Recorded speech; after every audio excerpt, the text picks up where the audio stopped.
ঠিক তখনই গাছ থেকে উল্টো ভাবে ঝুলে কি যেন একটা সরসর করে তার মুখের সামনে নেমে এসে বলে, ইলিশ কত করে নিল? বিনয় বকুল গ্রামের নতুন জামাই। সে বিয়ের পর এই প্রথমবার শ্বশুর বাড়ি যাচ্ছে।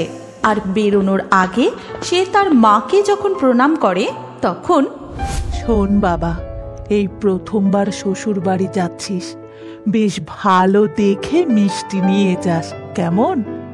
আর যদি কিছু ফল মাকড় পাস নিয়ে নিস। এখন তো বৌমার সম্মান আমাদের ওপরেই নির্ভর করছে। ঠিক আছে মা, তুমি কোনো চিন্তা করো না, আমি দেখে শুনে গুছিয়ে সব নিয়ে যাব।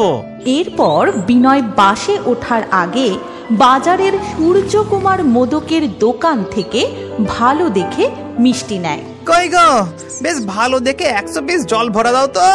তারপর জল ভরা সন্দেশ হাতে নিয়ে বেরোতেই সে দেখে একজন মাছওয়ালা খুব হেঁকে হেঁকে গঙ্গার ইলিশ মাছ বিক্রি করছে। তখন বিনয় বেশ বড় সাইজের 2টো ইলিশ মাছ কিনে বাসে চড়ে বসে। এরপর তার শ্বশুর বাড়ি পৌঁছতে পৌঁছতে প্রায় সন্ধে হয়ে যায়। তার উপর বাস থেকে নামতেই শুরু হয় কাল বৈশাখীর ঝড় বৃষ্টি। বাবারে বাবা, এ কি ঝড় বৃষ্টি শুরু হলো রে বাবা! আকাশ যেন একেবারে ভেঙে পড়ছে। এদিকে তো কেউ কোথাও নেই গো, একটা কোনো বাড়ি পর্যন্ত দেখা যাচ্ছে না। একটু মাথা গুঁজে দাঁড়াবো। বাপরে বাপ, কি বাজ পড়ছে! ঠিক তখনই কেউ যেন পিছন থেকে বলে উঠল, ইলিশ কত করে নিল?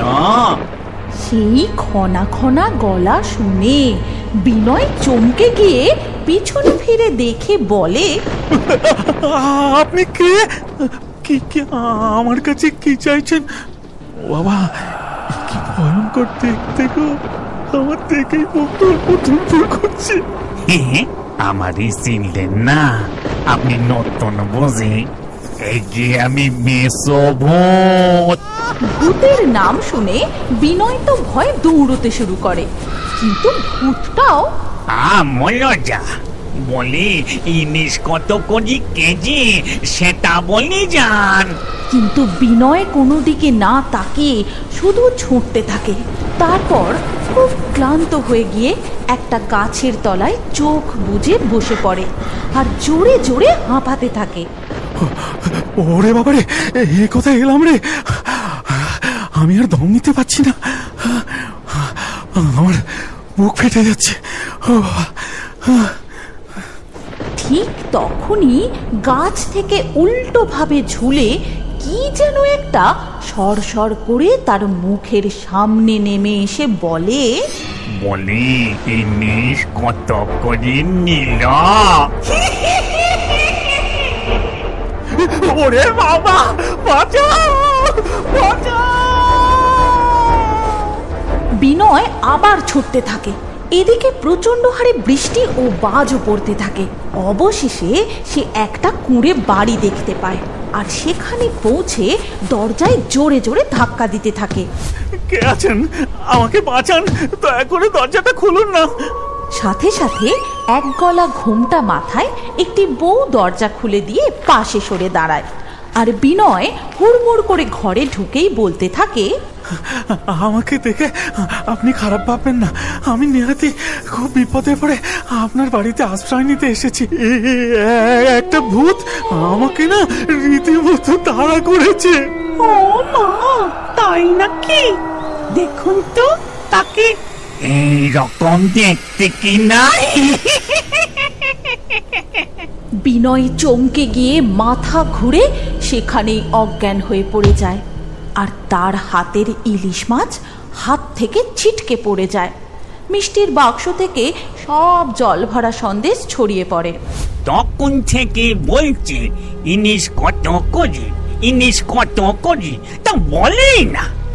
আরে বাবা, পেট্রোলে কি যাওয়া যায়? আগে কিছু এদিক ওদিক কথা তো বলতে হবে নাকি? আহা, কতদিন যে খাইনি। এই বলে ভূত ইলিশ মাছ তুলে তার গন্ধ শুঁকতে থাকে, আর বিনয় সেখানেই অজ্ঞান হয়ে পড়ে থাকে। এর কিছুক্ষণ পর ভূত নিজে থেকেই জল এনে বিনয়ের মুখে চোখে ঢেলে দেয়। তারপর আমি কোথায়? আমার পাশে। আমাকে ছেড়ে দাও মেচো ভূত ভাই, ওই ইলিশ মাছ তুমি নিয়ে খাওগে যাও। দূর বোকা, ও ভাবে কি আমি খেতে পারি? আমার পিণ্ডদানের সময় নিবেদন করতে হবে, তারপরে। মানে? তবে বলি শোনো, এই গ্রামে মস্ত এক জমিদার ছিল, তার গায়ে ছিল খুব শক্তি। সে সকাল বিকেল মুগুর ভাসত, আর এত এত খাবার খেত। আর আমি সেই জমিদার বাড়িতে সবে নিযুক্ত হওয়া সামান্য এক চাকর। আমার নাম ছিল নকুর। তাই একদিন হলো কি, বাবুর জন্য অনেক মাছ ভাজা হয়েছে। সে রুই, কাতলা, ইলিশ, বাবারে বাবা কত মাছ! আমি তো মাছ খেতে খুব ভালোবাসতাম, তাই নব সামলাতে না পেরি মাছ তুলি সুপি সুপি খেতে লাগলাম।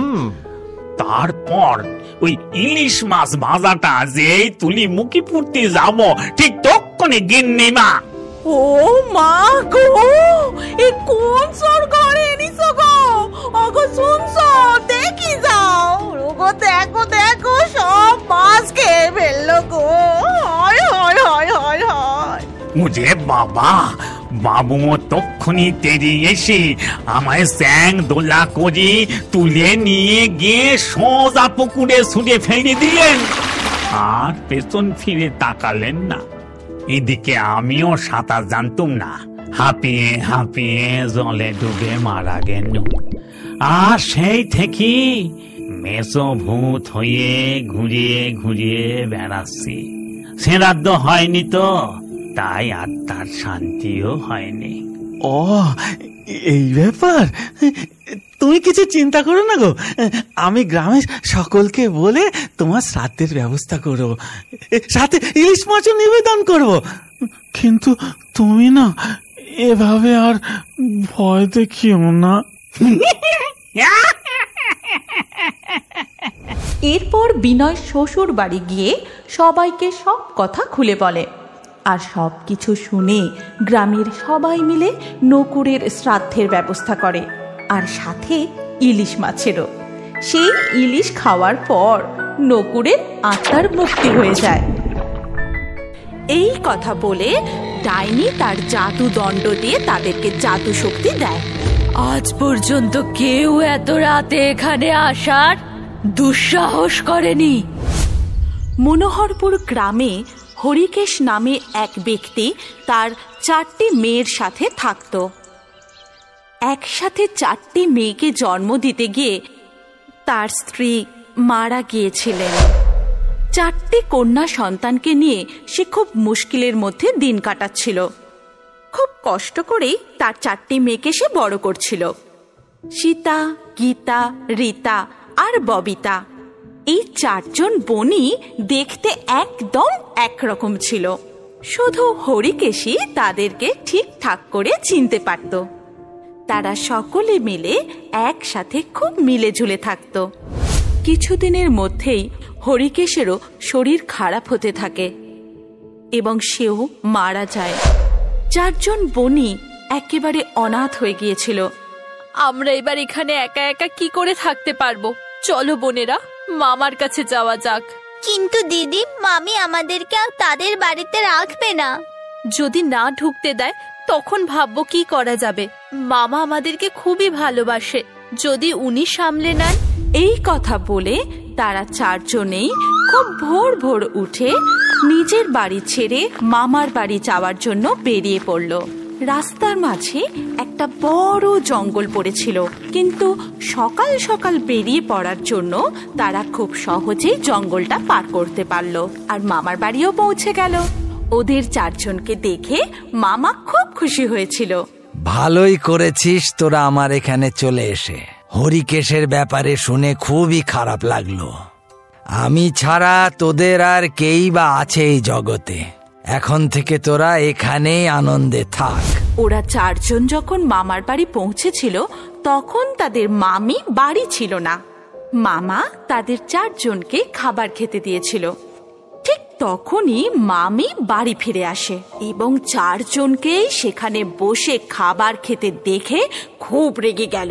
হ্যাঁ রে পোড়ার মুখীরা, নিজের বাবা মাকে খেয়ে শান্তি হয়নি? কোনো কথাবার্তা নেই, সোজা এখানে চলে এলো। এক্ষুনি আমার বাড়ি থেকে বেরিয়ে যা। আরে বাবা, কি কথা বলছো তুমি?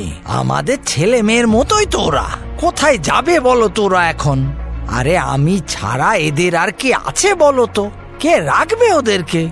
আমি কিচ্ছু জানি না, আমার বাড়িতে এরা থাকবে না। বেশি কথা বললে না তোমাকেও দূর করে দেবো, তারপর নিজের ভাগ্নিদের নিয়ে থাকবে রাস্তায় পড়ে। ঠিক আছে, আজকে সন্ধে হয়ে গেছে, কাল সকালেই ওদেরকে চলে যেতে বলবো আমি। কিন্তু আজকে রাতটা এখানেই থাকতে দাও ওদেরকে। না, এক্ষুনি ওদের বাড়ির বাইরে বার করে দাও। আমি কিচ্ছু শুনতে চাই না। মামা মামির কথোপকথন তারা চারজনেই শুনতে পেয়ে গিয়েছিল। মামা মন খারাপ করে তাদের সামনে এসে চুপ করে দাঁড়িয়ে থাকে। আমরা সবকিছু শুনেছি, আপনি চিন্তা করবেন না মামা, আমরা চলে যাব। রাত্রি তো হয়েই এলো, রাতের বেলায় জঙ্গলে যাস না যেন, অন্য কোথাও থেকে যাস। সকাল হলেই বাড়ি চলে যাস, আর আমি প্রতি মাসে গিয়ে তোদেরকে টাকা দিয়ে আসব। তোদের কোনো অসুবিধা হবে না। খুবই খারাপ লাগছে বাবা, কিন্তু কি করব, আর তো কোনো উপায়ও নেই। আমাকে ক্ষমা করে দিস তোরা। আপনার ক্ষমা চাওয়ার কোনো প্রয়োজন নেই, আর আপনার টাকাও আমাদের চাই না। নিজের খেয়াল রাখবেন, আমরা আসছি। নিজেদের খেয়াল রাখিস, আর আমার কথাটা মনে রাখিস, রাতের বেলায় জঙ্গলের ভেতরে যাস না। এই কথা বলে সীতা, গীতা, রীতা আর ববিতা সেখান থেকে চলে যায়। মামার বাড়ি থেকে যখন তারা বেরিয়েছিল ততক্ষণ সন্ধে হয়ে গেছিল। জঙ্গলের সামনে পৌঁছতেই রাত নেমে এসেছিল। সীতা দিদি, আমরা ভেতরে কি করে যাব? রাত্রে জঙ্গলে যেতে মামা বারণ করেছিল। কিছু হবে না, এমনিতেও আমাদের এই দুনিয়াতে কে আছে? যদি কিছু হয়েও যায় তাহলেও চিন্তা করার মতো কেউ নেই। চলো বোনেরা, যাওয়া যাক। এই কথা বলে চারজনই যখন জঙ্গলে যায় ততক্ষণ রাত গভীর হয়ে গেছিল। সীতা, গীতা, রীতা আর ববিতা চারজনেই খুব ভয়ে ভয়ে জঙ্গলের ভেতরে ঢুকতে লাগলো, কিন্তু অন্ধকারে তারা রাস্তা খুঁজে পাচ্ছিল না আর একই জায়গায় ঘুরতে থাকে। তখন হঠাৎ করে জঙ্গলে একটা ঝড় বইতে থাকে। এটা দেখে তারা সকলে খুব ভয় পেয়ে যায়। এটা কি হচ্ছে? আমার খুব ভয় করছে। ঠিক তখনই সকলকে চমকে দিয়ে সেখানে এক ডাইনি এসে উপস্থিত হয় আর ওই চারজনকে বলে যে আজ পর্যন্ত কেউ এত রাতে এখানে আসার দুঃসাহস করেনি। তোমাদের সাহস দেখে আমি খুব খুশি। আমি তোমাদেরকে পুরস্কার স্বরূপ কিছু দিতে চাই। বলো, কি চাও? আমাদের কেউ নেই, এই জন্য এরকম কিছু দিন যাতে আমাদের দিন কাটাতে সুবিধা হয়। ঠিক আছে, তোমরা যা চাও সেরকমই হবে। এই কথা বলে ডাইনি তার জাদু দণ্ড দিয়ে তাদেরকে জাদু শক্তি দেয়। সীতা এক সমুদ্র জল 1 ঘন্টার মধ্যে 5 মিনিট পর্যন্ত নিজের মুখে রাখতে পারবে। গীতার গলা পাথরের মতো শক্ত হয়ে গেল এবং তখন থেকে আগুন রীতার কোনো ক্ষতি করতে পারবে না। আর ববিতা পুরো একটা দিন নিজের শ্বাস বন্ধ করে থাকতে পারবে। এই জাদু ক্ষমতা সেই 4 জন বোনকে দিয়ে ডাইনি সেখান থেকে অদৃশ্য হয়ে গেল। তারপর সকাল হতেই সীতা, গীতা, রীতা আর ববিতা জঙ্গল থেকে বেরিয়ে বাড়ি ফিরে আসলো। বাড়ি ফিরে তারা ভাবলো যে আজ থেকে তারা মাছ বিক্রি করবে এবং সেটা ঠিক করার পর তারা 4 জন বোনই খুব সকালে উঠে সমুদ্রের দিকে যেতে থাকে। মাছ ধরার জন্য। সীতা সমুদ্রের পাড়ে দাঁড়িয়ে সমুদ্রের সমস্ত জল নিজের মুখের মধ্যে করে নেয়। 5 মিনিট পর্যন্ত সেই জল রেখে দেয়। আর বাকি 3 জন বোন তাড়াতাড়ি করে অনেক মাছ তাদের নিজেদের ঝুড়িতে ভর্তি করতে থাকে। আর 5 মিনিট হয়ে যাবার পরই সীতা তার নিজের মুখের জল আবারও পুনরায় সমুদ্রেতে ছেড়ে দেয়। তারপর ববিতা বাজারে যায় সেই মাছগুলোকে বিক্রি করার জন্য। এসো এসো, টাটকা টাটকা মাছ নিয়ে যাও, তাড়াতাড়ি নিয়ে যাও। ববিতার কাছে যত রকমের মাছ ছিল বাকি কারোর কাছে অত মাছ ছিল না। এই জন্য সকল মানুষ ববিতার কাছ থেকেই মাছ কিনছিল। আর এই জন্য তার মাছও তাড়াতাড়ি শেষ হয়ে গেল আর সে বাড়ি ফিরে গেল। এইভাবে কিছুদিন কেটে গেল। আর এই 4 বোনই এক এক করে মাছ বিক্রি করতে যেত, কিন্তু কখনোই একসাথে যেত না। সেই জন্য সেই 4 বোনকেই বাকি সকল লোকেরাই একটাই মানুষ ভাবতো। ঠিক এইভাবে একদিন গীতা যখন মাছ বিক্রি করতে বাজারে গেছিল, তখন একজন মাছ বিক্রেতা তাকে জিজ্ঞাসা করলো, তোমার কাছে রোজ রোজ এত মাছ আসে কোথা থেকে? কি করে ধরো তুমি? কাল সকালে সমুদ্রের পাড়ে চলে এসো, তখন দেখাবো। বাড়ি ফিরে গীতা সবাইকে বলে, হ্যাঁ, আমার ভুল হয়েছে। আমি কাল সকালে একটা মাছ ওলাকে আসার জন্য বলে দিয়েছি। কোনো ব্যাপার না, অন্যদেরকে সাহায্য করা তো খুবই ভালো। পরের দিন সীতা একলাই সেই সমুদ্রের ধারে যায় আর সেই মাছওয়ালাকে বলে যে, আমি 5 মিনিটের জন্য সমুদ্রের জল নিজের মুখে রাখতে পারবো। তাহলে তোমার কাছে 5 মিনিট সময় আছে, তার মধ্যে যত খুশি মাছ ধরে নাও। কিন্তু মনে রেখো, সময় শুধু 5 মিনিট, তার বেশি আমি মুখের মধ্যে জল ধরে রাখতে পারবো না। ঠিক আছে, 5 মিনিট আমার জন্য যথেষ্ট। তারপর সীতা সমুদ্রের সমস্ত জল নিজের মুখে পুরে নেয়। এত মাছ চোখের সামনে দেখে সেই মাছওয়ালা তো নিজের হোশ বুদ্ধি সব হারিয়ে ফেললো আর মাছ ধরতেই থাকলো। পাড়ে দাঁড়িয়ে সীতা তাকে ইশারা করতেই থাকলো, কিন্তু সেই মাছওয়ালা এত মগ্ন যে সে সীতাকে দেখলই না। আর 5 মিনিট হয়ে যাবার পরই সীতা নিজের মুখ থেকে সমুদ্রের জল আবার ছেড়ে দিল আর সেই মাছওয়ালাটা সেখানেই ডুবে মারা গেল। আর সেই মাছওয়ালার বাড়ির লোক রাজার কাছে গিয়ে নালিশ করে দিল।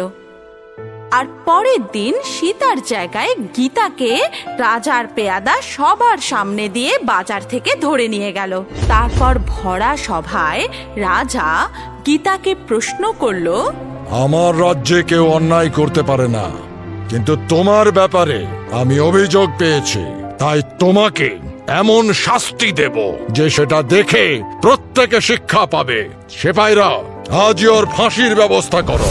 সেপাইরা ফাঁসির ব্যবস্থা করলো, কিন্তু গীতাকে যখন ফাঁসির দড়ি পরালো তখন গীতার কিছুই হলো না, উল্টে ফাঁসির দড়িটাই ছিঁড়ে গেল। এইটা দেখে রাজা তো চমকে গেল। তারপর গীতাকে বললেন, ফাঁসিতে বাধা পড়েছে, তাই আজ তোমাকে আর ফাঁসি দেওয়া হবে না, কালকে তোমাকে আগুনে পুড়িয়ে শাস্তি দেব।